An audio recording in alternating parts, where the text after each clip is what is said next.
ပေါ်မင်းမွေးရရွာကိုပြန်လာအောင်မလားအောင်မြင်တဲ့တနေ့တို့ရွာတလေးကိုမင်းမမေ့ပါဘူးဆိုအခုတော့မျိုးကြီးလူလုံးဘဝမိကနေအချိုးပြောင်းတော့ရွာချောင်းလည်းမင်းမသိချင်ဘူးဆိုအသွေးတမွေးကြီးတော့လာနေမှာပေါ်မင်းမွေးရရွာကိုပြန်လာအောင်မလားအောင်မြင်တဲ့တနေ့တို့ရွာတလေးကိုမင်းမမေ့ပါဘူးဆို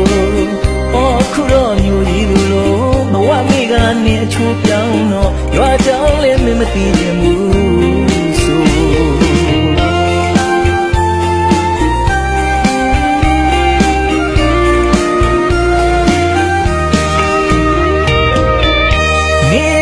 မာလီကွယ်တိုက်ခန်းလေးအကုန်းကနင်းနဲ့ငါဆောကစားခဲ့တယ်ညောင်ညိုရိတ်လောက်ပြီလို့လားဟဲ့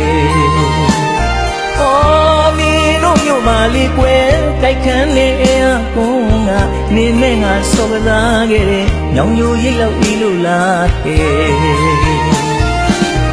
လဲလန်းညောင်ဖုန်ထူ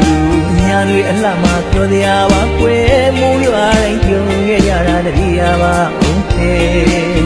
နေညိုညိုစီလာရင်ဝဲတို့ရွာဒီအပြုတ်တသိန်းနဲ့အတူရေခလန်းတဲ့ရေအိုးရွတို့လန်းငယ်ပုံလေး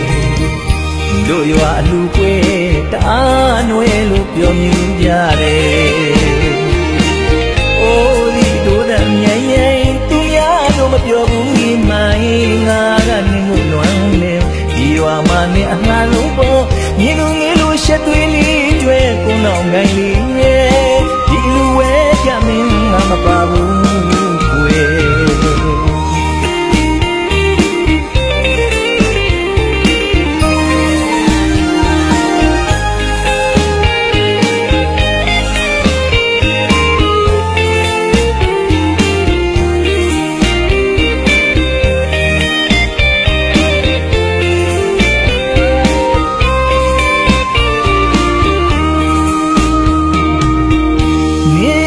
မာလီကွယ်တိုက်ခန်းလေးအကုန်းကနင်းနဲ့ငါဆောသားခဲ့တယ်ညောင်ညိုရိတ်လောက်ပြီလို့လားဟဲ့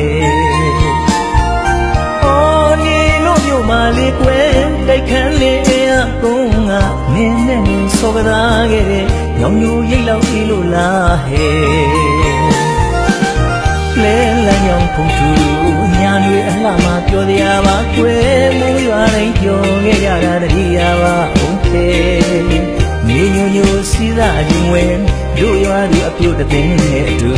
ရေခတ်လန်းတဲ့ရေအိုးရဲ့လိုလန်းနေပုံလေး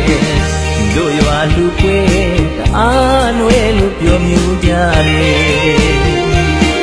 အိုးဒီတို့တဲ့ငယ်ငယ်သူများလို့မပြောဘူးဒီမိုင်းငါကနေမှုလွန်နေဒီရွာမှာနေအလှဆုံးပေါ်မြင်လို့ငယ်လို့ရှက်သွေးလေးကျွဲကိုနောက်နိုင်ရဲ့ဒီလူဝဲကြမင်းအလှမပါဘူးဝဲနွမ်းနေစားလွားလေးတွေလွမ်းနိုင်ခါကရင်းနေမြင့်တဲ့ပုံတွေတတိတရားထိုးလို့ရှိတာလွမ်းဖြီအော်လွမ်းနေစားလွားလေးတွေလွမ်းနိုင်ခါကရင်းနေမြင့်တဲ့ပုံတွေတတိတရားထိုးလို့ရှိတာလွမ်းနေဝါကိုပြန်အောင်မလာမေလူတို့မလာစားတော့မပါရွာနဲ့ငါကိုတတိယရဲ့လားမေ